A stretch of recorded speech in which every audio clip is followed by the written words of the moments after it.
Le deuxième panel de cette journée consacré finalement à l'avenir de vos métiers, de nos métiers, de mon métier. Est-ce qu'ils seront, on en a déjà un peu parlé dans le panel 1, est-ce qu'ils seront amenés à se transformer, à disparaître? Et donc on sent qu'il y a bien plein d'inquiétudes par rapport à cette question-là. Alors, pour animer ce panel, nous avons Béatrice de Mailleux. Béatrice de Mailleux, pardon, si je peux te présenter comme une serial accompagneuse. Elle a accompagné un nombre important de PME, de start-up dans leur croissance et dans leur transition numérique. Et aujourd'hui, elle est la CEO de cette organisation bien connue qui est Bicode et qui est là également pour fournir à nos organisations, à nos entreprises, à nos ASBL, les talents d'aujourd'hui et de demain. Béatrice, je te cède la parole. Et bon panel. Merci. Eh bien, bonjour tout le monde. Alors, on a 1 heure avant le lunch pour mener une discussion interactive, dynamique, on la veut, la discussion, sur le sujet justement du métier, des métiers aussi se réinventer ou disparaître. Alors, le titre, je viens de les lire. Mais aujourd'hui, c'est clair que l'IA amène une grande mutation, un grand changement aussi dans beaucoup de métiers. Alors justement, dans tout ce qui est les métiers plus créatifs aussi, ce sera le sujet d'aujourd'hui. Est-ce qu'on ose encore dire aujourd'hui qu'il y a 2 postures, se réinventer, donc s'adapter, ou tout simplement disparaître? Est-ce qu'on ose ce sujet? Est-ce qu'on ose ce débat aujourd'hui? Alors, j'ai le plaisir maintenant de vous présenter aussi les autres membres du panel avec qui nous allons débattre justement sur ce sujet. Alice Benoît.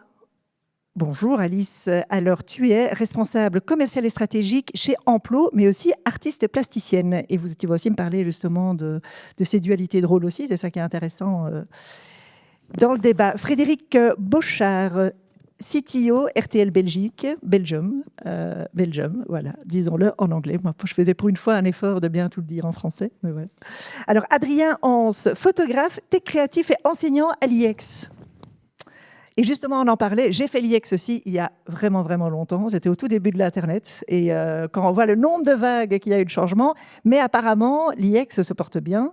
Et une grande augmentation aussi des inscriptions cette année-ci, de nouveau. Et alors, Jean-Gilles Louis, secrétaire général à l'Observatoire des politiques culturelles à la Fédération Wallonie-Bruxelles. Bonsoir. Bonjour. Voilà, il fait noir. Donc bonjour. Alors, on va commencer peut-être, Alice, par un constat. Chez Amplo, vous avez fait une enquête auprès d'une petite centaine de freelances et vous avez posé évidemment quelques questions concernant leur métier, l'utilisation de l'IA. Est-ce que le micro marche? Ça marche? Oui, ouais, ça marche. Trop bien. L'utilisation de l'IA, et justement, est-ce qu'elle est perçue par les freelances chez Amplo comme une menace pour leur métier ou comme justement un levier de compétitivité pour eux aussi? Donc, alors, on avait quelques chiffres. Donc, si tu sais nous mettre le premier slide, top, merci. Donc, en fait, chez Amplo, on est l'employeur juridique d'environ 12 000 freelances en Belgique. Bon, ils travaillent ailleurs, hein, je vous rassure. Enfin, ils vont partout dans le monde. On a voulu leur poser une question. Et donc, c'est super intéressant parce que j'écoutais les panels précédents. On était quand même déjà sur un point de vue assez d'experts. Ici, moi, je vais vous donner un peu le point de vue des artistes et des freelances de la Fédération Wallonie-Bruxelles. Donc, comment eux le ressentent. Donc, vous allez voir, c'est peut-être un peu plus brut de décoffrage.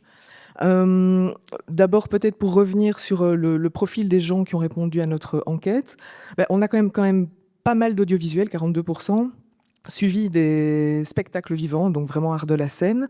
Je trouve qu'il y a une très petite représentation des arts plastiques, ça a peut-être aussi influencé le reste des résultats, et une certaine quand même représentation de la musique avec 14%, vous le voyez, hein. Je pense que voilà. On peut constater aussi que le profil des gens qui nous ont répondu ont quand même une certaine expertise dans leur métier. On est plutôt sur des carrières de 3 à 10 ans, voire plus de 10 ans, ce qui va peut-être aussi influencer la suite des résultats, vous verrez. Gwen, tu peux switcher. Et donc, premier constat, quand vous pensez à l'IA, vous ressentez plutôt, donc là on est vraiment sur quelque chose d'hyper subjectif, hein, quel est leur ressenti par rapport à l'IA, mais je pense qu'il ne faut pas négliger cette compétence et ce ressenti très humain. Donc on est quand même sur de l'inquiétude, de la méfiance à quasiment 60%. Donc voilà, je pense que ça rejoint un petit peu les chiffres d'Émilie de ce matin, je ne sais pas si elle est encore là, mais je trouve qu'on a vraiment clairement bon, pas tout à fait moitié-moitié, mais quand même un peu plus de méfiance et de sentiment peut-être un peu de, oui, d'inquiétude. Et donc, vous le voyez aussi, plutôt négatif, voire très négatif. Et là, quasiment 50-50 entre un sentiment positif et négatif. Gwen, j'aurais dû avoir une petite clochette. Ding, ding. Vous vous souvenez, les anciens, le truc tourne la page, non? Voilà. Donc, après, on a un petit peu regardé aussi quel était le profil les métiers et surtout comment ils utilisaient l'IA. Et là, je trouve qu'il y a moyen de déjà faire 3 types de profils. Un, on a la personne qui est en total refus. Non, l'IA, ça ne passera pas. Ah, C'est un merci. clicker au cas où tu... Je peux tourner la page moi-même. Exactement, sans c'est ta clochette que tu... Formidable. Donc, je disais, on a les gens qui vont complètement refuser l'IA, qui sont tout à fait en train de bloquer. D'autres qui vont avoir une utilisation beaucoup plus, je vais dire, fonctionnelle, utilitaire. Donc, l'IA va me permettre de faire toutes les tâches administratives, réécriture, plutôt de type dossier, etc. Et puis, certains vont l'utiliser vraiment plus dans le cœur de leur métier, donc plutôt dans la création. Je trouve que c'est intéressant déjà de déceler ces 3 grosses tendances. Voilà. Ici, alors? Normalement. Non, ça- oui. Non. Non. Hop. Ah oui, voilà. Ah non. Non? Qu'est-ce que j'ai fait? Non, je suis revenu en arrière, là. Ça, c'était le dernier, c'est ça? Oui. Sorry. Ah, voilà. Donc, 3 petits exemples concrets, juste pour illustrer le propos. Mais donc, on a quelqu'un en animation stop motion qui utilise l'IA pour allonger une séquence animée sans devoir recréer le personnage à chaque fois. On a quelqu'un qui, en musique, là, on est un peu sur les 2 profils, qui va à la fois l'utiliser pour toutes les tâches plus commerciales, donc dans sa prospection, etc. Et puis aussi pour les tâches plus créatives par rapport à sa musique. Et puis le journaliste qui vraiment utilise l'IA plutôt dans la retranscription. J'imagine que dans la salle, il y a pas mal d'artistes, de créatifs, de freelance qui doivent se retrouver un petit peu dans ces 3 types de profils. C'est le cas. Levez la main si vous êtes artiste. Ah ouais, pas tant que ça. Si, quand même. Oui. Non. Il y en avait encore un? Ouais, il y en a encore un. Bon, c'est pas grave, sinon. Ah ben voilà. Et donc Je sais- ici, on va retrouver plutôt les risques par rapport à mon métier. Très clairement, il y a une grosse tendance quand même, et je pense qu'on va y revenir dans les panels de cet après-midi, c'est clairement la question de la propriété intellectuelle et du droit d'auteur. Mais au-delà de ça, évidemment, le risque et la crainte de se faire remplacer, d'avoir une perte de créativité. J'ai vu aussi dans les résultats pas mal de choses, notamment plus sociétales, et là, on rejoint un petit peu ce que le panel précédent disait sur les questions de bonne gouvernance et autres. Par contre, clairement, dans les avantages, c'est clairement plus le gain de temps. Oui. Voilà. Alors, on a vu dans les statistiques, dans les chiffres, une partie aussi quand même de déni, un peu, mais une grande partie d'inquiétude et de méfiance. Alors, Adrien, justement, plongeons-nous un petit peu dans le sujet de la formation.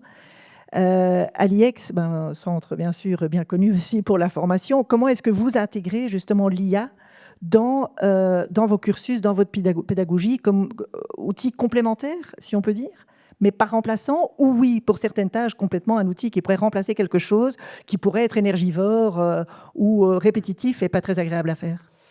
Alors, c'est une question assez vaste et je parle sous l'autorité de plein de collègues de l'IEX que je vois au fond, donc j'ai essayé de ne pas dire de bêtises pour eux. Il y a plusieurs points de vue. Il y a le point de vue de l'institution en elle-même. Qu'est-ce qu'on organise de manière transversale à travers un cursus qui dure 5 ans à l'IEX. Et là, depuis cette année, on est justement en train de mettre des choses en place qui sont de l'ordre de un apprentissage de l'IA qui est global. Alors, global, ça veut pas dire qu'on en met partout sans réfléchir. Ça veut dire que dès la première année, on va avoir des cours de culture de l'IA, un petit peu à l'image de ce qu'on a eu en début ici de conférence, avec de l'historique du fonctionnement. De l'éthique? De l'éthique aussi. Ça, c'est quelque chose qui doit infuser dans tout ce qu'on fait, c'est l'éthique. Et ça, c'est peut-être les discussions les plus, je vais pas dire vives, mais les plus importantes. C'est que, en fait, on a une technologie qui nous tombe dessus. On ne peut pas l'ignorer parce qu'elle fait partie intégrante de la vie, qu'elle soit intime maintenant des gens, mais aussi professionnelle. Donc en tant qu'institution formatrice, on est obligé de se mettre dedans, mais pas de n'importe quelle manière. Et donc ça, c'est notre rôle en tant qu'enseignant, et c'est une discussion qu'on a avec la direction et les responsables pédagogiques, de se dire, c'est quoi notre philosophie à l'IEX pour intégrer ces outils? Et puis, donc ça, c'est vraiment la vision globale. Et puis, on a la vision pédagogique de chaque enseignant.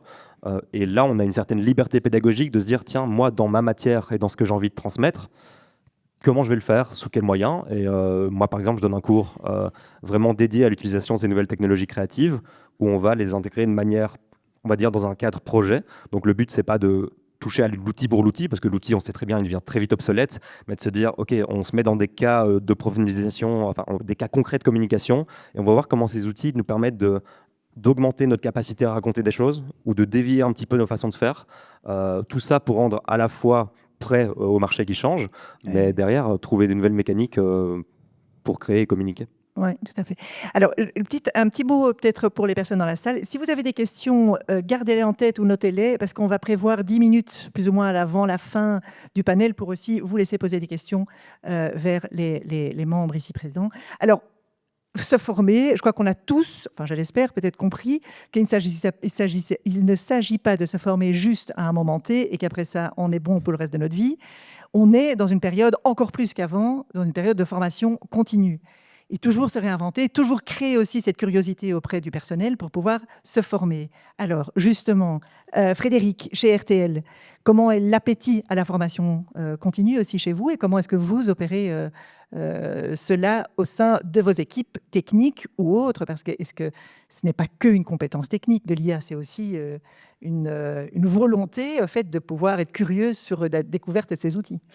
Alors effectivement, on peut distinguer deux choses, les formations plus techniques pour l'ensemble de mon équipe directe de la technologie, et puis les formations pour l'ensemble du personnel. Je dirais que pour l'ensemble du personnel, on est plutôt dans un encadrement plutôt qu'une formation. Ce sont des outils qui évoluent fortement, mais surtout qui créent en fait de nouvelles habitudes de travail. Et sans doute, l'élément le plus important, c'est de faire en sorte de bien responsabiliser les personnes de nos équipes qui utilisent l'IA, parce que, in fine, c'est bien l'humain qui est responsable de ce que produit l'IA, en fait. On sait que l'IA peut avoir pas mal de biais, en fait. Notamment, on sait qu'une IA, ça ne donne jamais qu'un résultat qui est probable, mais qui n'est pas forcément vrai. Donc, quand on fait faire un résumé d'un texte par une IA, il faut le vérifier parce que peut-être qu'il y a des erreurs dans ce résumé. Et c'est d'autant plus vrai quand on est dans un monde ouvert. En fait, tous les documents s'échangent et on va chercher l'information plus globalement, en fait. Mais c'est vrai aussi à plein niveau. On a les problèmes qui sont liés au droit. Donc, le fait d'autoriser des employés à utiliser une IA pour générer des images, ça pose effectivement pas mal de problèmes dans certains cas. Ça me permet de raconter une petite anecdote qui s'est passée dans un festival de court-métrage d'images animation qui avait été organisé par Adobe à l'époque. Et c'était lors de la présentation des différents films lauréats. Donc tous ces courts-métrages réalisés par IA, donc ils ont tous été diffusés. Puis à un moment, il y a une personne qui s'est levée dans la salle et qui a levé la main et qui a dit « Dites, ça vous gêne pas que le chien avec l'oreille cassée, c'est Tito et ça appartient à Disney ?» Et en fait, l'auteur du court-métrage ne s'était absolument pas rendu compte du fait que l'IA avait cloné en fait, un personnage qui était sous droit d'auteur. En fait.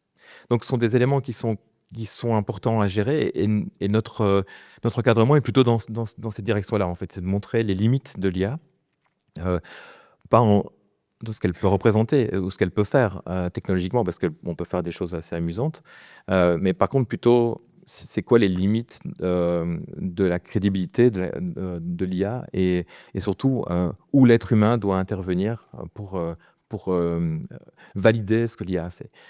On peut aller dans d'autres secteurs aussi. Par exemple, dans mon département, j'ai des développeurs qui créent du code.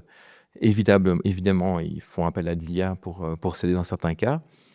Et là, on a aussi les mêmes problèmes. Est-ce que l'IA introduit une fragilité dans le code? Est-ce qu'elle introduit des biais de cybersécurité? Donc, ce sont des éléments qu'il faut contrôler. Et notre approche est plutôt d'expliquer les limites et ce en quoi l'être humain doit interagir avec l'IA. Et en tout cas, responsabiliser l'humain en disant, voilà, c'est bien l'équipe qui est responsable de ce que l'IA produit, l'IA n'étant jamais qu'un assistant. En fait. Mais justement, sur le sujet de la responsabilité humaine et de la marge d'erreur, on va revenir là-dessus. Jean-Gilles, justement, au niveau de l'Observatoire, comment est-ce que vous stimulez ou percevez ou observez aussi ce besoin de formation continue? Parce que parlons peut-être d'abord au niveau de la formation et surtout peut-être aussi déjà toucher un mot au niveau des droits d'auteur ou de la... Voilà.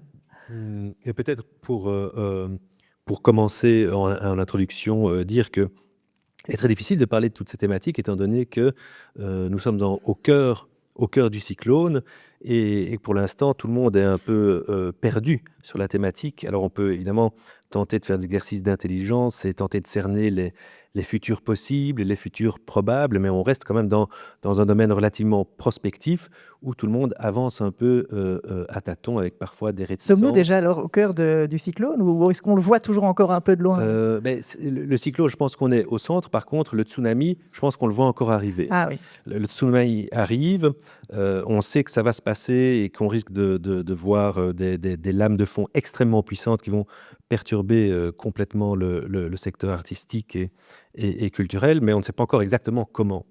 Et je pense qu'on peut faire un bref parallèle avec l'arrivée du numérique, la dématérialisation de la culture et l'arrivée des plateformes numériques qui ont créé un tsunami numérique et qui ont créé ce que certains chercheurs appelaient une disruption, c'est-à-dire une rupture abrupte, radicale et relativement soudaine.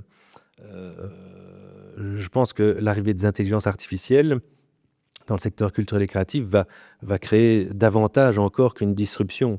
Et donc, on va se retrouver face à des modifications profondes des chaînes de valeur et des filières de production et de diffusion. Donc, la formation va devoir évidemment prendre le TGV en marche pour pouvoir s'adapter. Là, je ne parle pas de l'observatoire, mais dans mon activité d'enseignant, je vois bien comment tout le monde tente de s'adapter dans les universités. Que va-t-on faire du mémoire? Peut-on encore s'opposer au logiciel IA qui propose d'écrire tout le mémoire en 5 minutes? Mais comment s'adapter? Donc la question est un peu la même. Mais, donc on voit encore arriver ce tsunami, mais les capacités d'adaptation vont être mises à l'épreuve, je pense, fortement. Alors on peut peut-être se demander dans quelle mesure l'IA peut devenir un partenaire du secteur culturel. Évidemment, c'est l'attitude sans doute la plus ouverte, la plus constructive et quasiment inévitable en fait. Est-ce que vous pensez personnellement que justement les métiers plus créatifs ou culturels sont un petit peu à la traîne justement pour voir comment l'IA peut être un allié ou parce que une journée comme ceci, c'est fabuleux. Est-ce que des journées comme ceci auraient dû peut-être avoir lieu plus tôt pour pouvoir être plus en lien justement avec ce qui arrive sur nous et ce dans quoi on est déjà. Et on a vu aussi sur les chiffres d'emploi qu'il y avait quand même encore toujours un certain déni ou une méfiance. Est-ce que... Mais je pense que face à un tsunami, on est toujours en retard. Et chacun fait comme il peut. On va dire, je ne veux pas jeter la pierre à la salle en disant vous n'êtes pas assez réactif, vous devez aller plus vite. Je pense que chacun essaie d'avancer comme il peut et va devoir réagir à certains effets qui ne dépendent absolument pas d'eux et qui vont dépendre de l'agenda des avancées technologiques. Parce que la difficulté, c'est que les IA se développent à une vitesse V'. Le temps de s'adapter, d'apprivoiser certaines IA, on en a déjà de nouvelles qui arrivent et qui permettent de faire encore davantage. Donc on a quelque part toujours un petit train de retard. Et je pense que ce serait intéressant au sein des établissements d'enseignement, mais également au sein des secteurs, des pouvoirs publics, de mettre en place des task force pour tenter de faire une veille qui soit la plus à jour possible et qui puisse donc prévenir tous les travailleurs, les professionnels du secteur des nouvelles avancées pour pouvoir être le plus vite à la page. Oui. Donc, alors, oui, exactement. Alors aujourd'hui, effectivement, on va parler au niveau de l'IEX, bien sûr, formation, vous aussi, en tant que formateur vous-même. Mais aujourd'hui, on n'a pas de représentant de l'enseignement en dessous de 18 ans. J'aurais bien aimé avoir un représentant aussi plutôt de ces catégories d'âge-là, parce que ça commence beaucoup plus tôt qu'en une fois quand on a 18 ans ou après. Mais tu sais, Béatrice, je pense un truc en plus, c'est que typiquement dans les industries créatives et culturelles, on a vraiment des profils très différents. Enfin, nous, on le voit chez Emploi, on met sous contrat des gens pour 3 heures de travail qui sont complètement autonomes, artistes tout seuls, jusqu'à des équipes complètes pour des grosses entreprises. Donc, je pense que là aussi, il y a une réalité dans les ICC qui est peut-être différente des autres secteurs de l'économie. Il y a une diversité de métiers et de situations qui aussi peut-être complexifie cette approche à la formation, bien que je pense que et on l'a déjà vu dans les intervenants de ce matin, je trouve, il y a déjà des gens hyper créatifs dans leur façon d'aborder leurs besoins de formation. Je pense, si je peux rajouter, il y a une particularité de ces secteurs culturels créatifs vis-à-vis de leur relation à l'IA, c'est que en fait, on ne va pas l'utiliser juste pour faire un gain de productivité, donc un gain économique sur le travail. Elle challenge aussi ce qui est propre à un créateur, c'est sa vision, sa capacité de créer dans une manière traditionnelle par rapport à une manière automatisée. Et je pense que c'est pas spécialement que c'est une industrie qui prend du retard, mais c'est une industrie qui est très méfiante parce que symboliquement, philosophiquement, ça change même l'essence même de ce qu'on fait. Ouais. Par rapport à, je ne vais pas citer d'autres métiers, mais où évidemment le gain de productivité, il est clair, il est efficace, et il n'y a pas beaucoup de considération de valeur morale ou même personnelle du travail qu'on met dedans, ce qui est très fort dans nos industries évidemment créatives. Oui. Oui. Alors revenons justement peut-être sur le sujet de la valeur humaine ou valeur de la machine, la valeur du travail en fait qui est fourni.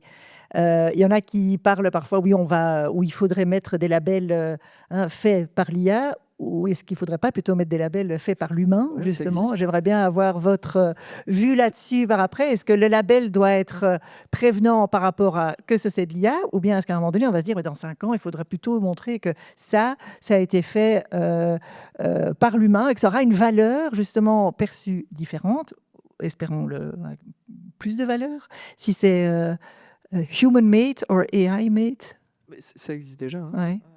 Mais d'une façon beaucoup plus répandue. Oui, ça se fait effectivement déjà. Hein. Donc, c'est un peu comme dans les restaurants, dans les cartes où on indique maintenant quand c'est fait maison, quand c'est pas de la cuisine industrielle. Voilà, il faut avoir l'honnêteté de dire que quand le fait d'utiliser l'IA peut induire une lecture différente du contenu, alors c'est logique de prévenir que c'est fait par IA en fait. Maintenant, quand un dessin, quand un packshot d'un produit est réalisé avec de l'IA, quelle est la différence entre que ça soit fait par l'IA ou que ça soit fait par un automatisme derrière ou par des graphistes en réalité, ça change pas grand-chose en fait. Le résultat est le même en fait. Le tout est qu'il ait été validé par quelqu'un qui a dit voilà, effectivement, j'en prends la responsabilité et c'est quelque part mon produit, même si l'IA a aidé à le produire en fait. Et même si, effectivement, donc ces deux labels, on se comprend bien, mais aujourd'hui, le coût de l'IA n'est pas encore clair du tout dans la société. Parce qu'en fait, si on tient compte de tous les coûts dans ce système d'utilisation de l'IA, est-ce que ce serait tellement moins cher que... C'est comme tous les modèles qui se mettent en place. On est effectivement dans une vague technologique qui va très vite. Et inévitablement, quand on met en place de nouvelles technologies, qu'on ne connaît pas le coût initialement. En fait. C'est vrai que ça a l'air miraculeux et que ça fait le travail plus rapidement. Il y a des exemples qui sont vraiment incontestables, mais après, c'est un peu comme tous les systèmes qui sont dans le cloud. Quand on additionne tous les coûts, ça ne coûte pas forcément moins cher, en fait. Et puis, il y a d'autres impacts qu'on peut en déduire aussi, des impacts notamment écologiques. Le fait que l'IA demande énormément d'énergie. C'est des choses qui sans doute vont trouver des réponses par la suite, mais ce sont des modèles qui sont en train de se créer, de s'installer. Et donc aujourd'hui, effectivement, quand on les applique telles quelles à l'instant T, l'IA semble fort intéressante pour des tâches qui sont volumineuses, quand on a traité beaucoup de données, quand on a créé beaucoup de choses, avec une qualité qui est déterminée. Mais rien ne dit qu'avec l'évolution des modèles économiques, ça restera le cas ensuite. Oui. Adrien. Oui, je veux juste rebondir sur cette question du coût, parce qu'elle rebondit, enfin, elle fait écho à la valeur du travail. Et je pense que ce qui se passe, et ce que je constate moi en tant que photographe, donc pas en tant qu'enseignant maintenant, c'est la distorsion de la valeur perçue du travail par le commanditaire, par le client. Donc le classique, je pourrais le faire en IA, pourquoi je vous payerais? Là, c'est vraiment quelque chose qui est en train de se répandre. Alors, la vérité, c'est qu'on commence à toucher à ces outils d'IA, en tout cas, là, je parle en termes de génération d'images et de visuels. On se rend compte qu'il y a des limites en termes de contrôle. Si on n'est pas vraiment bon dedans, ça va quand même être galère d'arriver à un résultat. Alors, clairement, le coût d'une licence, c'est rien par rapport au fait de payer une boîte de production, un photographe, etc. Par contre, la learning curve n'est pas si simple que ça. Il y a clairement une libération de la barrière à l'entrée de la création, mais pour arriver à un résultat qui est tip-top, comme on le veut, comme on l'a imaginé dans la tête, on n'y est pas encore. Et donc, on est vraiment dans une situation un peu délicate où les clients sont moins prêts à libérer du budget parce qu'ils pensent qu'on peut le faire en IA. Or, on ne peut pas encore le faire vraiment. Donc, il y a quelque chose d'étrange qui est en train de se passer en termes de la valeur perçue du travail qu'on peut donner aux créateurs. Est-ce que du coup, ça ouvre aussi la porte alors à d'autres profils qui sont peut-être des excellents prompteurs, mais qui n'ont pas les bases, je dirais, de la formation créatif que d'autres créatifs ont. Oui, vas-y. Mais oui, je pense qu'on assiste vraiment à une démocratisation des créateurs et de l'acte de la création. Et c'est sans doute ça qui peut aussi créer des inquiétudes, des craintes à juste titre. C'est-à-dire que certaines tâches auparavant réservées à des personnes qui avaient suivi des cursus de 3, 4, 5 ans pourraient maintenant être réalisées par d'autres personnes. Je me suis amusé à titre personnel à créer des jingles musicaux alors que je n'ai absolument jamais suivi d'études de musique. Et je peux m'en sortir assez bien.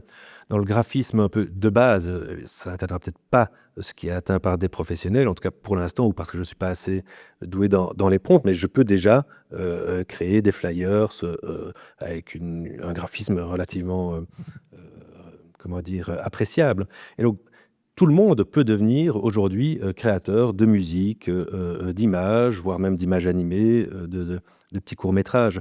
Et donc ça, c'est une porte qui s'ouvre et qui va évidemment avoir des effets sur le financement de la création.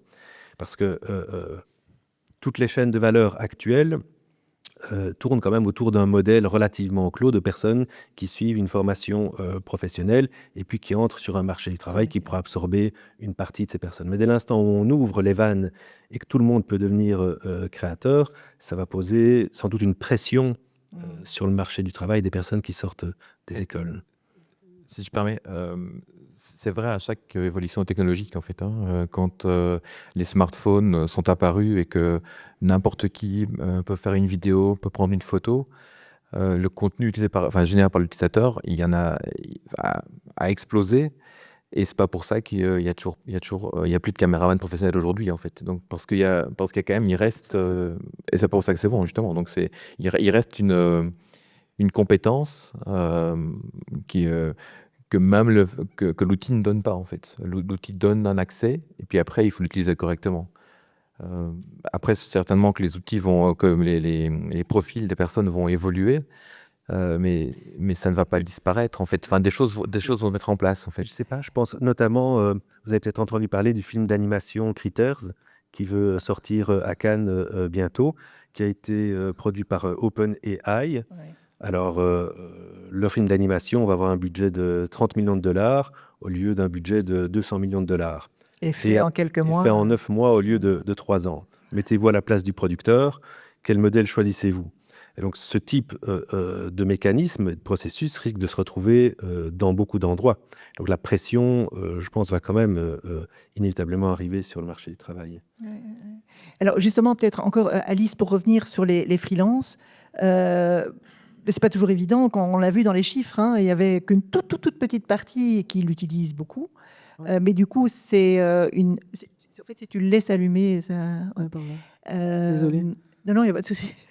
Maintenant, j'ai perdu ma question. Oui, non, une toute petite partie, en fait, que l'utilise déjà bien. Est-ce que cette petite partie a alors perçu la valeur ajoutée de dire, mais en fait, moi, j'ai un vrai rôle à jouer, j'ai une vraie compétence, j'ai une vraie créativité, et si je l'augmente avec des liens, en fait, c'est valeur gagnée pour tout le monde, parce que, mais c'était une toute petite partie. Mais donc ça, c'est vraiment, vous dites, ceux-là se sont fait former, ils ont eu la curiosité, ils ont voulu y aller, et c'est possible. Mais je crois surtout que... De se former aussi. Oui, nous, ce qu'on a surtout, c'est des gens qui sont déjà hyper couteau suisse, multitâches, et donc là où ils peuvent gagner du temps, là où ils peuvent aller à l'essentiel, c'est-à-dire leur création, voire challenger leur création, je pense qu'évidemment, l'IA est pertinente, quoi. Vous leur proposez des formations aussi à vos freelances? Pas encore, je vais rappeler Romain. Bon, on se parlera après, si vous voulez. Non, mais clairement, c'est un enjeu. Je le dis en rigolant, mais je ne devrais pas. Je pense qu'il y a tous les niveaux. Dans les écoles, mais aussi pour les travailleurs et travailleuses. Donc, Alors, je voudrais rebondir, je regarde le temps, sur tout ce qui est l'IA, les métiers dans les médias, principalement. Et là, Frédéric, on en avait parlé aussi, pendant qu'on préparait, efficacité, créativité, véracité. Dans le journalisme, on est quand même dans quelque chose, en plus, qui est très sensible aussi à la véracité des informations qui circulent. Tu m'as parlé, on avait dit qu'on allait tutoyer là tout à l'heure, sur le contrôle humain qui doit se faire. Tu peux peut-être développer un peu plus cette partie vraiment importante au niveau du journalisme, qui est vraiment quand même quelque chose de très précis aussi au niveau de la véracité des infos. Oui, alors effectivement, l'IA est vue comme étant un outil qui aide qui aident à traiter d'un grand volume de données, par exemple. Le fait de pouvoir faire un résumé d'un rapport de l'ONU qui fait 800 pages. Voilà. Si quelqu'un doit le faire, ça peut prendre des jours et des jours pour y arriver. Alors que là, en quelques secondes ou minutes, on peut y arriver. Donc ça permet d'avoir un accès à l'information plus rapide. Ça permet d'aider à faire des choix, à traiter des données. Mais ça reste quand même de l'IA. Donc l'IA, comme je disais tout à l'heure, ça peut ne pas donner des résultats ça peut donner des résultats qui sont faux. Et donc le pas trop loin serait de remplacer en fait le journaliste par une IA. Ça n'aurait pas beaucoup de sens en tout cas en fait. Mais donc ce qui est vraiment important, c'est d'encadrer en fait. Et en tout cas, RTL, on a mis en place une charte qui définit de manière très claire ce qui est autorisé, ce qui est interdit en fait en termes d'IA. Par exemple, aujourd'hui, on interdit le fait de prolonger des plans dans une interview avec de l'IA, alors qu'il manque peut-être une seconde, parce que voilà, on estime que ça serait trahir l'information, parce que l'image n'a pas eu lieu, donc elle doit rester vraie. Il y a d'ailleurs aujourd'hui des normes qui permettent de marquer de manière indélébile les images et de suivre leur traitement dans toute la chaîne de production, et donc de s'assurer et donner ça à l'utilisateur final en disant voilà, si vous voulez être certain que l'image qu'on vous propose, elle est vraie, elle n'a pas été trafiquée, on n'a pas mis une autre voix, on n'a pas modifié la colorimétrie de l'image, on n'a pas changé le contenu de l'image, eh bien, vous pouvez vous en assurer parce que c'est certifié en fait. Mais donc, globalement, ce qui est important, c'est Tous d'avoir les une médias, crédibilité. tous les Quoi. médias utilisent Ah non, non. c'est au tout début. Hein, donc, ce sont des nouvelles technos qui apparaissent en fait. Soit ça s'appelle C2PA, en fait, si je me trompe pas. Et donc, voilà, par exemple, Adobe, Sony commencent déjà à l'utiliser. On trouve ça dans les caméras, des caméras Sony, par exemple. Et donc, ça permet quelque part de garantir que ce qu'on voit est vrai. Parce qu'évidemment, on va se poser la question de savoir si ce qu'on propose est réel, en fait, ou a été trafiqué.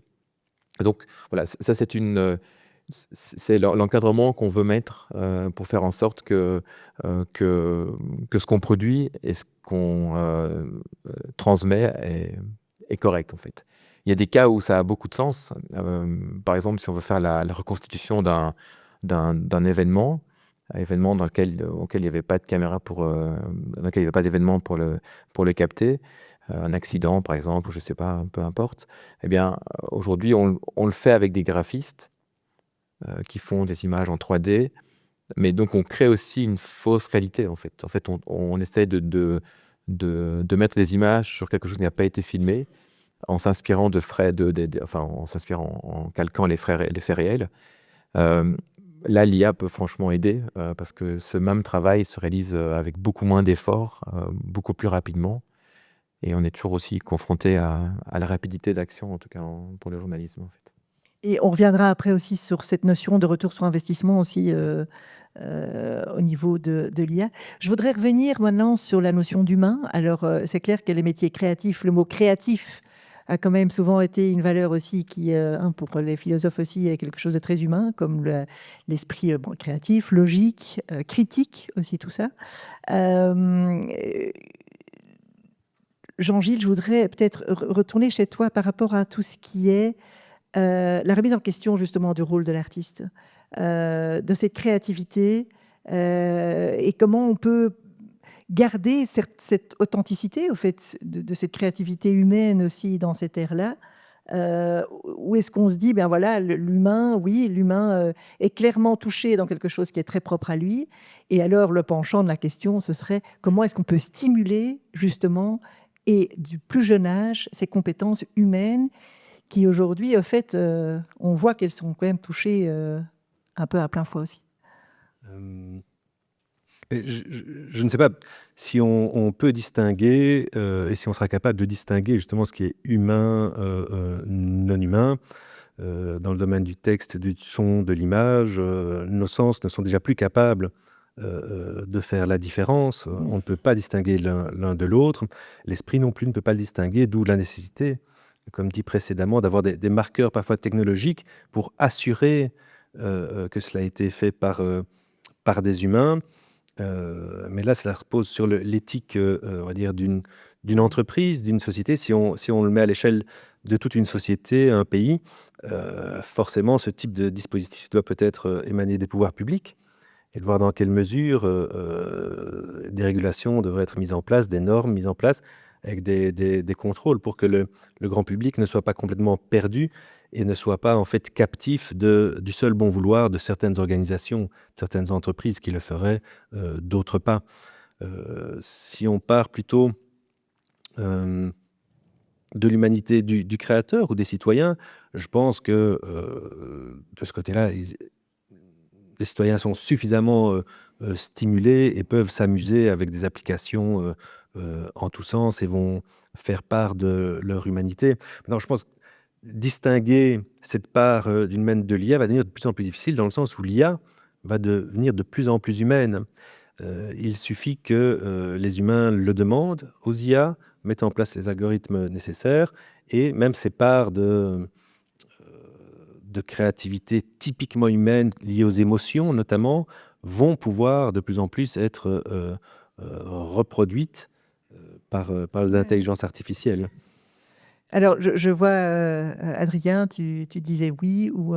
alors, c'est peut-être très cruel comme question aussi, mais dire, OK, bon, ben si, qu'est-ce qui nous reste encore à l'humain alors? Et on en avait parlé aussi, je crois, lors de la préparation. Certaines personnes disent, oh là là, mais il faut quand même faire attention à les nouvelles générations, les plus jeunes, est-ce qu'ils vont tout croire ou pas? Alors, justement, je crois que peut-être ils ont parfois plus d'esprit critique sur certains sujets que les générations, enfin, comme la mienne, hein, plus âgées quand même, ou mes parents, oui, d'accord, mes parents, OK. Mais voilà, donc qu'est-ce qui nous reste en fait? Ou qu'est-ce qui va nous rester aujourd'hui, demain, en 2030? Justement, comment miser sur l'humain du futur? Je pense qu'il faut un petit peu dédramatiser évidemment cette confrontation qu'on essaye de mettre parce qu'elle facilite la compréhension des enjeux de humain contre machine. Faut pas oublier que l'IA, c'est nous. L'IA, c'est un miroir de tout ce qu'on a produit en tant qu'humanité, on ne fait que converser avec ce qu'on est vraiment, enfin vraiment, je veux dire, en tout cas nos connaissances et nos savoirs. Tout ça est régénéré par une machine et derrière, c'est un humain qui le pilote quand même. Donc, faut quand même Ouais. se rappeler qu'on a un rôle prédominant dans tout ce qui est généré en IA. C'est toujours quelqu'un qui appuie sur OK, Enter, je veux ça, je veux produire ça, je veux montrer ça, je veux comprendre ça. Donc ça, c'est déjà quelque chose qui doit nous rassurer. Et ensuite, c'est de se dire, et ça rejoint un peu les conversations qu'on a eues avant, il y a en effet des tâches répétitives, même dans les métiers créatifs, qui ne sont pas toujours fun à faire. Moi, j'ai déjà fait des photomontages qui ont duré 2 jours. En vrai, j'étais très content d'avoir fini, mais est-ce que ça m'a vraiment procuré un sentiment de création absolue? Non, j'étais plutôt dire, regarde, j'ai fini, je suis content, c'est passé. Alors, la question, c'est que c'était 2 jours de travail que je pouvais, entre guillemets, faire payer. Ça, c'est un autre débat dans le débat. Mais ce que je veux dire, c'est qu'on va pouvoir peut-être, je l'espère, se recentrer sur ce qui est vraiment l'acte créatif humain, qu'on ne va pas déléguer à la machine, parce que c'est de l'intentionnalité pure. C'est ce qu'on a en tête, ce qu'on a envie d'exprimer, ce qu'on a envie de raconter. Et peut-être, et je dis pas peut-être parce que moi je l'expérimente avec mes étudiants et dans ma vie pro, c'est comment ces outils ils peuvent à la fois démocratiser l'accès, mais aussi même pour nous qui sommes déjà professionnels, trouver des nouveaux moyens, des nouvelles manières de raconter des choses, de montrer des choses qui étaient impossibles avant, où il fallait, voilà, je vais pas aller filmer sur la Lune un truc, maintenant j'ai pas non plus le budget pour un studio 3D ni un studio d'animation pour cette petite marque. Moi, je pense aux petits acteurs qui n'ont jamais pu vraiment rivaliser en termes de production avec les grands. Je crois qu'en effet, Hollywood, ils se disent waouh, on est peut-être en train de perdre vraiment un monopole sur de la création, par exemple. Mais je suis très content pour des petits créateurs de partout dans le monde qui vont être derrière leur bureau et eux seuls, ils vont faire un petit peu de studio de production. Je suis très triste évidemment pour mes collègues et dont moi-même qui ont appris des skills techniques, donc des hard skills pendant 5 ans à la sueur de leur front et qui se disent en fait maintenant je sais le faire en 3 minutes. C'est cruel, mais c'est vraiment voilà, ça concerne une partie de l'histoire de ces technologies. On passe dans une autre. Donc, s'il y a des étudiants dans la salle qui ne soient pas inquiétés parce qu'ils sont au bon moment, eux, ils vont apprendre à manier ces choses-là et ça sera leur nouvel outil de travail.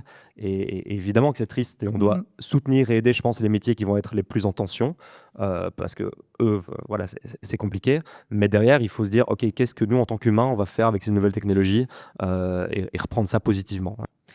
Oui, vas-y. Oui, c'est parce que justement, il évoque encore hard skills et soft skills. Bon, c'est un vieux poncif des RH, hein, tout le monde l'a déjà entendu. Mais en même temps, c'est la base, en fait, quoi. Qu'est-ce qui nous différencie de la machine? C'est justement cette part de créativité, peut-être même de chaos, en fait. Et puis c'est toutes ces compétences transversales. Alors, évidemment, il faut former, mais l'humain reste humain. Et voilà, Ouais. ça, c'est vraiment, je trouve, ce qui peut faire la distinction. Et d'office, certains métiers vont disparaître, c'est évident, mais c'est le cas dans toute avancée technologique, toute période a connu ça. Mais d'autres métiers vont se créer aussi. Pour revenir à la question de base de notre panel aujourd'hui. Oui. Alors, juste, encore je voudrais revenir de nouveau à l'IEX, hein, désolée, après ça. Mais j'en parlais avec Damien, je ne sais pas où il est pendant la pause ici, et je me suis trompée ou pas, je crois que c'était 20% d'inscription à l'IEX en plus cette année-ci. Est-ce qu'on n'est pas en train de peut-être alors plus attirer les jeunes vers des filières où on se dit tout est possible après, ou quelque chose de peut-être un peu plus généraliste en se disant l'IEX mène à tout. Enfin, désolé pour alors qu'on est à la neuve, mais voilà. Donc, est-ce qu'il y aura quelque chose de dire plutôt de former, et je serais très heureuse d'avoir le retour de tout le monde dans le panel, plutôt former sur quelque chose de plus généraliste, de plus motivé à apprendre tout le temps, à être beaucoup plus adaptable, et l'adaptabilité au fait des métiers de demain, que de dire en fait on forme à un métier, et voilà, et ça ce sera le métier. Est-ce qu'on arrive encore à former vraiment dans un métier dans la thématique ici, hein? Je crois qu'il y a plein de métiers effectivement où on a vraiment des hard skills très nécessaires, mais en général maintenant ici. Alors, je pense qu'en effet, l'IA a peut-être une chance pour l'IEX, qui a déjà une philosophie en effet de diversité des profils qui sortent, en termes de compréhension de plusieurs métiers à la fois, d'être un liant plutôt qu'un producteur d'une spécialité. Même si on a des masters spécialisés, ça reste des masters assez ouverts en termes du métier qu'on va faire après, et qui sont plus de l'ordre de l'éveil général sur la formation et sur le métier et sur tout son domaine, que on reparle des hard skills, vraiment d'une technicité. Et je trouve qu'en effet, on arrive avec l'IA dans un modèle où ça va être des choses à entretenir beaucoup plus, c'est-à-dire la curiosité déjà sur son milieu et le métier des autres, la culture générale et la culture spécifique à son secteur. Ça doit s'entretenir, c'est pas facile, mais je veux dire, on est aussi responsable de ça en tant qu'enseignant, de rendre curieux les étudiants et d'espérer que ça continue par après, si c'était ça la question. Alors, j'ai pas de méthode magique pour ça, mais je sais par exemple que les étudiants qui présentent des projets pour lesquels on ressent une fierté de leur part, qui sont contents de le montrer au monde, ils gardent en général une certaine énergie, une motivation de continuer à se former eux-mêmes et de se dire, OK, j'ai atteint, si on veut, pas le top, mais une sorte de gratitude envers le travail que j'ai fourni. Voilà, comment j'en suis arrivé là, j'ai bossé, je vais continuer à réapprendre et réapprendre. Et donc oui, les qualités pour plus tard, en effet, il y a cette curiosité, le fait qu'on va avoir des métiers plus de curation aussi en création, c'est-à-dire si je sais pas dessiner, c'est pas grave. Si j'ai les références culturelles de dessin, je sais ce qui marche bien, je sais ce qui est à la mode, je sais trouver un catalogue qui m'intéresse. Oui, ça va servir beaucoup plus que la technique en elle-même. Oui. Alors Frédéric, je voudrais maintenant avoir ton avis sur le penchant les personnes en entreprise, justement, comment est-ce qu'on peut stimuler l'adaptabilité. On va retourner dans les notions très RH, soft skills, hard skills, donc plutôt, en fait, de plus en plus d'entreprises disent aujourd'hui, on recrute surtout sur des valeurs, du comportement, de l'envie, que uniquement sur des hard skills. Alors, juste avant de répondre à cette question, je voulais juste Oui, rebondir vas-y, sur ce vas-y. qu'on vient de dire. À côté de mon rôle de directeur de la technologie à RTL, je suis aussi enseignant dans une école de cinéma et je donne un cours de technologie. Typiquement, la technologie, depuis 10, 15, 20 ans, elle n'a fait qu'évoluer dans l'image vidéo, dans le son. Et c'est typiquement un cours qui pourrait être complètement obsolète au bout de quelques années, et surtout de déployer des connaissances qui deviennent obsolètes une fois qu'on commence à la mettre en pratique, parce que l'univers a évolué, la technologie a évolué. Donc ce qu'il faut avant tout, et ça je rejoins évidemment ce qui vient d'être dit, c'est qu'il faut donner le goût de la curiosité. Parce qu'il faut donner des bases pour comprendre, Est-ce qu'on est curieux, ou de naître, ou on peut le devenir curieux? Ah, ça, je ne sais pas. Je ne suis pas psychologue. Mais en tout cas, je crois qu'en donnant des choses en main aux étudiants, on peut les rendre curieux. Si on suscite de l'intérêt, Je pense que c'est la seule manière d'y arriver, en fait. C'est de susciter un intérêt et de montrer que voilà, des choses peuvent évoluer, que ça évolue très rapidement. Et si on passe maintenant sur mon métier à RTL, ben, on a le même problème, en fait. Il faut faire en sorte que, globalement, la curiosité existe. Et c'est souvent des éléments qui viennent qui sont bottom-top, en fait, hein, bon, qui remontent parce que dans la vie, dans le travail de tous les jours, voilà, les membres de l'équipe, ils découvrent des éléments qui peuvent les aider dans leur travail et les communiquer, les partager. Et ça, c'est possible si effectivement on est curieux. Et dans n'importe quelle évolution technologique, on aura de toute façon, comme dans n'importe quel changement, il y a toujours des gens qui vont être résistants au changement. Il y a la fameuse courbe en cloche avec le centre, les 60% de gens qui ne savent pas très bien si c'est bien ou pas bien. Et puis les 20% qui tirent et les 20% Il y aura toujours qui une résistent. minorité qui ne Voilà. suivra pas. Ouais. Et donc, voilà, ce qu'il faut, c'est effectivement de faire en sorte que ceux qui ont envie que ça évolue restent curieux, que le ventre mou soit curieux et susciter de l'intérêt, en fait, pour montrer que finalement, ça ne peut être que bénéfique, en fait. Parce que de toute façon, alors, on n'a pas le choix, c'est là. Non, mais donc ça va être un rôle important aussi en entreprise pour les RH de créer cette curiosité et cette envie en fait d'apprendre. Alice, et puis après ça, on prendra les questions de la salle vu qu'on me fait signe. Ok. Oui, vas-y. Je pense qu'on parle souvent de curiosité, etc. Je pense qu'au-delà de ça, c'est ne pas avoir peur, en fait. C'est accepter l'échec, le changement. Donc là, je m'adresse à tous les étudiants dans cette salle. Vous êtes en plein cursus, ok. Vous allez faire plein d'autres choses. Vous allez sortir du cadre qu'on vous a appris. C'est très bien d'avoir des bases, mais en fait, une carrière professionnelle, c'est non-stop. Se remettre en question, c'est apprendre. Enfin, ça se passe jamais comme on a prévu. Et voilà, donc je pense qu'au-delà de ça, et quand on parle de soft skills, c'est vraiment cette attitude, et moi je suis très optimiste sur la nouvelle génération parce que je pense qu'ils sont beaucoup plus culottés et beaucoup plus assertifs, et c'est une très bonne qualité face aux enjeux technologiques qu'ils doivent vivre, donc ouais. Non. Alors, des questions ou... Oui, des questions de la salle. Et peut-être pour faciliter, je peux demander à la régie d'afficher les noms des intervenants, merci. Et donc, je vais me déplacer dans la salle pour vous donner le micro et que vous puissiez poser vos questions si vous en avez. Ça peut être des questions ou des commentaires. Ou Ils des... se sont endormis. Oui. C'est vrai qu'on a vaguement abordé l'impact écologique. Donc, j'aimerais savoir, c'est quoi votre point de vue sur, hypothétiquement, l'impact de l'IA sur l'écologie, ou comment est-ce qu'on va, comment dire, s'occuper de ceci dans cet aspect-là dans Moi, les prochaines années. je peux juste te dire que tu n'es pas la seule à te poser la question. Ouais. Voilà.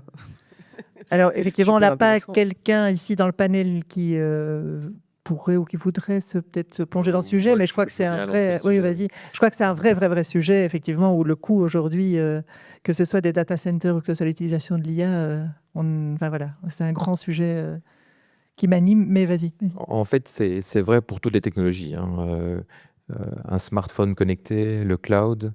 Le cloud, c'est jamais que le PC de quelqu'un d'autre qui est dans un data center quelque part. Donc l'énergie, elle est bien dissipée, elle est bien consommée, on dissipe de la chaleur. Il faut en plus de l'énergie sur toute la chaîne de connexion, en fait. Alors, il y a évidemment l'intérêt d'avoir des effets d'échelle parce que ça consomme moins si on met toutes les machines au même endroit que si on les allume séparément. Et l'IA n'échappe pas à cette règle, en fait. Et aujourd'hui, c'est clair que la consommation de l'IA est énorme, en fait. Alors, je ne connais plus les chiffres, mais en tout cas, c'est plusieurs dizaines de fois une requête, un prompt dans l'IA, c'est plusieurs dizaines de fois une requête Google, par exemple. Ce qui veut dire que si on fait toutes ces requêtes Google sous forme de questions dans l'IA, ben voilà, c'est juste stupide. Mais à un moment, on trouvera des solutions, sans doute. Ça consommera moins d'énergie, on va les mettre dans des endroits où c'est moins gênant.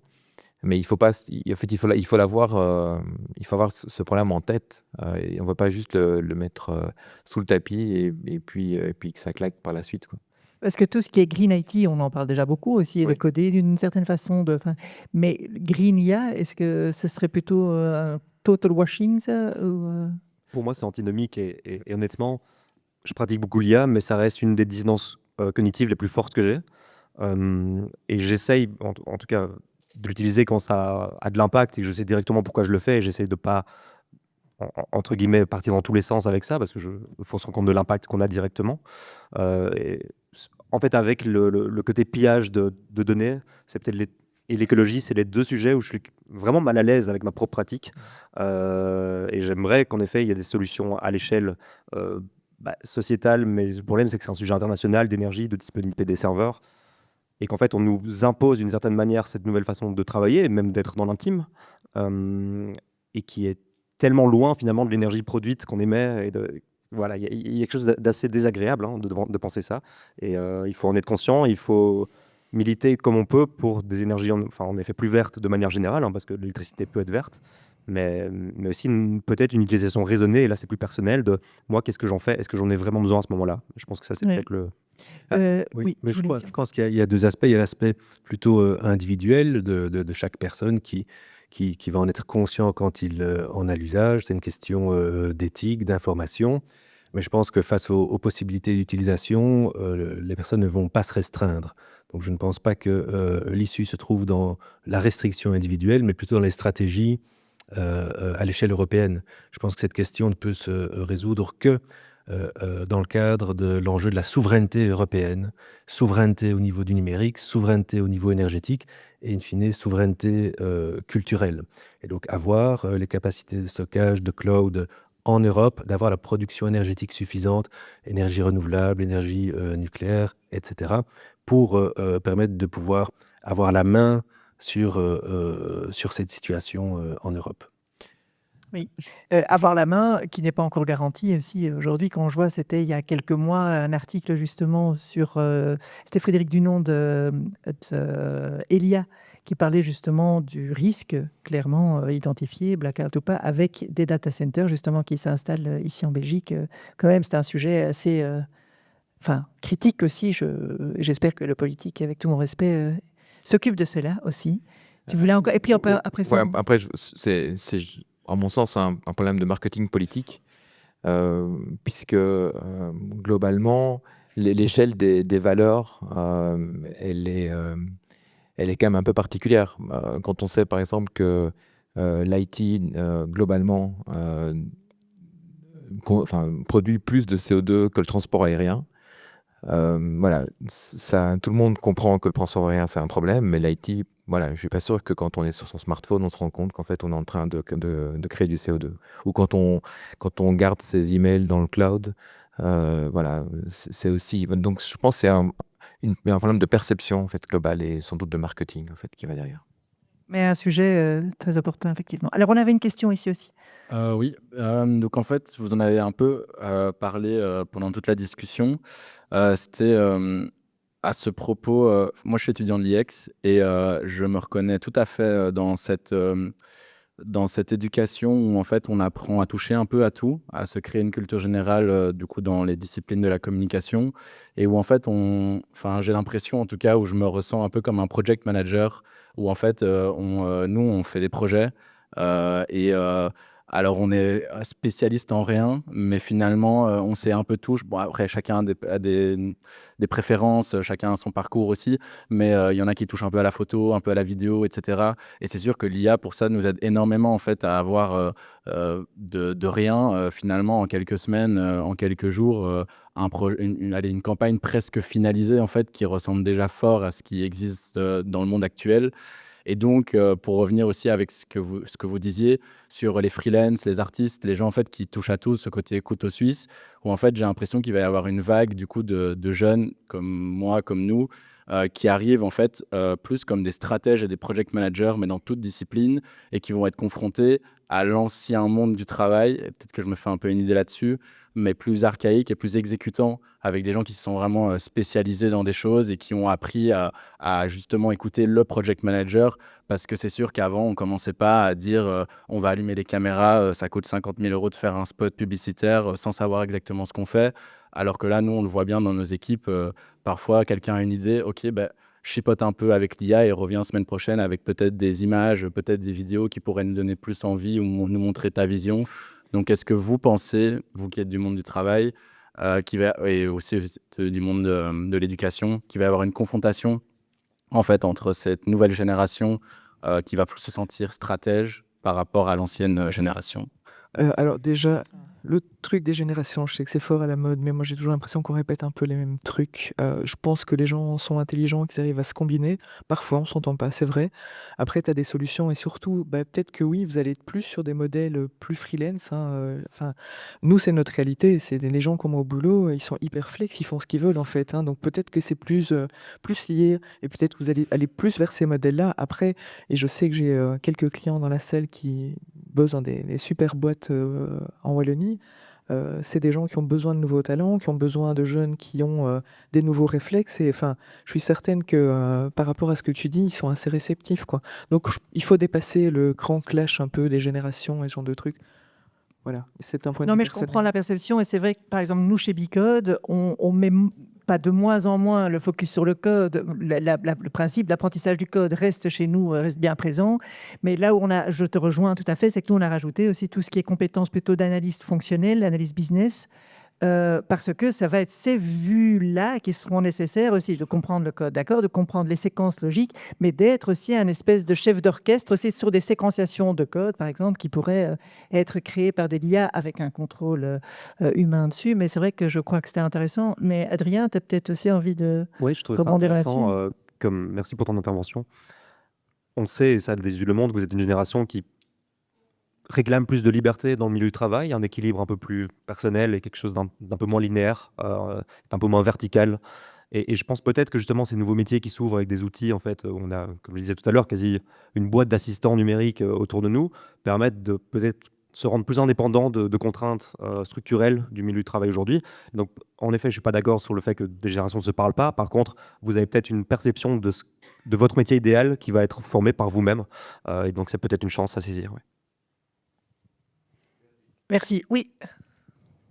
Bonjour. Bonjour. Donc ma question, ce serait, en tant que freelance, est-ce que des clients pourraient nous dire d'utiliser ou de ne pas utiliser les IA? Et si oui, comme les IA de discussion sont vraiment entrées dans notre quotidien, comme ChatGPT et Gemini, est-ce qu'il y aurait une différenciation entre ces IA de discussion et les IA de génération d'images ou de vidéos? Alice. Alors, au niveau légal, on est un peu nulle part. Donc, j'ai pas un cadre légal à te donner actuellement. Maintenant, très clairement, chez nous en tout cas, chaque contractualisation, donc le moment où toi et ton client vous discutez de la collaboration, évidemment, dans tous les cas, IA ou pas, il faut évidemment un maximum définir les choses et bien définir les attentes des deux parties, quoi. Ça, c'est sûr. Est-ce que ça répond un peu à ta question ou pas du tout? N'hésite pas à relancer, hein. À me Alors, il nous reste plus rien? Plus rien. Logiquement, plus rien. Oui. Il reste plus En tout rien. cas, dans mon temps à moi, il ne reste plus rien. En un mot, est-ce que je peux juste faire encore Vas-y, un vas-y. mot pour C'est un hyper mot? court. Voilà, se réinventer ou disparaître? Stop ou encore? Un mot. Qu'est-ce que tu penses? On ne va pas disparaître. Donc oui, effectivement, il faut évoluer. Juste Voilà. évoluer et tenir compte de la technologie d'aujourd'hui et de demain. Ouais, exactement. Alice? Ouais, résilience, ouais. Ouais. Adaptabilité, ouais. Je dirais audace, et ça rejoint ce que tu disais tout à l'heure. Chaos. Chaos, ouais. Foutre un peu le bordel, c'est cool parfois. Ouais, le cyclone et puis le tsunami qui arrive là, hop. C'est ça, l'adaptation, tout à fait. Ouais, ok, super. Eh bien, un grand merci et voilà, on est dans les temps. Merci.